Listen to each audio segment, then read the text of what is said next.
Саламатсыз ба, Сарсенович, супер инфо кезді, кабарчы Мирлан Өмүралиев. Мен суром, жақын күндөрүлө дини алым Чубакажы Жалилов Түркияда куугунтукталып, азыр АКШда жашап жүргөн Фетхуллах Гүлен менен жолукканы коомчулукта кызуу талкуу жаратты. Бул боюнча сиздин пикириңиз кандай?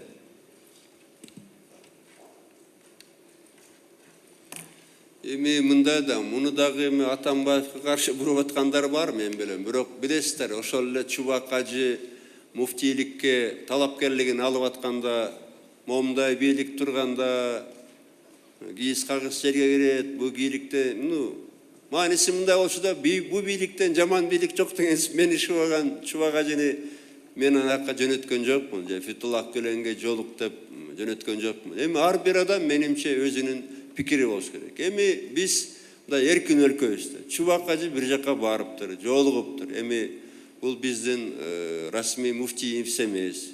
Же мисалы бул бир бийликтин бир бутагынын өкүлү барган эмес. Мен мисалы бул Гүленди тааныбайм. Ал киши такыр эле карып калды менимче. Бизге билесиңер, түрк бир туугандарыбыздын таарынып атканы мына Сибат деген мектептерди мен жаптырбай койдум. Ачык айтайын, бул эң мыкты мектептер. Албетте, алардын өтүнүчүнөн кийин биз чын эле ал жерде биздин көзөмөлдү күчөттүк. Сибаттын 35% азыр биздин билим берүү министрлигинде. Ачык эле айттык, бизге бериле деп. Акчасын телебиз же бөлүп же мындай бериле деп 35%-ын бизге өткөрүп берди. Ал да бир топ каражат. Экинчисинен мына Сибат дебей Сапат деп койдук. Көзөмөлдү күчөттүк. Мугалимдин азыр менимче 90%-ы, 95%-и кыргыздар жолу. Анан кийин жанагы түрктүн элчиси айтып атпайбы, Кыргызстанда Гүленди колдогон 3,5 миң киши иштейт деп. Ошо Сапаттын мугалимдери да.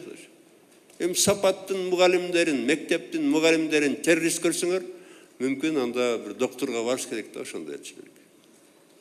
Менимче да, мен таарынбайсың. Менимче акыл эси ордундабы жокпу. Биз мектептерди жаптырбайбыз, ачык айтайын. Биз көбөйтөбүз. Мына бизде азыр бюджеттен 24% билим берүүгө кетип атат. Ошон үчүн биз мына озунуп алдыга чыгып атабыз. Гүлен менен бирөө жолугабы, Эрдоған менен жолугабы, башкасы менен жолугабы, биз мына эркин адамдардын өлкөсүбүз да. Албетте Кыргызстандын мындай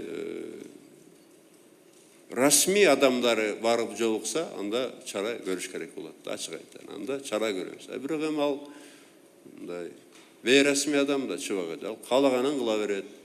Ал жалаң эле түрктөрдү эмес, мана мени деле шыбап атат. Эмне дейбиз? Ал киши угуш керек. Кээ мактайт, кээ шыбайт. Эми ал чымыны бар киши. Анында өзүнчө уккандары бар. Ар бир адамдын өзүнүн пикири болуш керек. Чубакажынын пикири болсо, эми ал өзүнүн пикири да. Мүмкүн биз билбейбиз да кимдики туура экенин. Ошондуктан мен эчтеке айта албам да бул маселе боюнча. Рахмат чоң.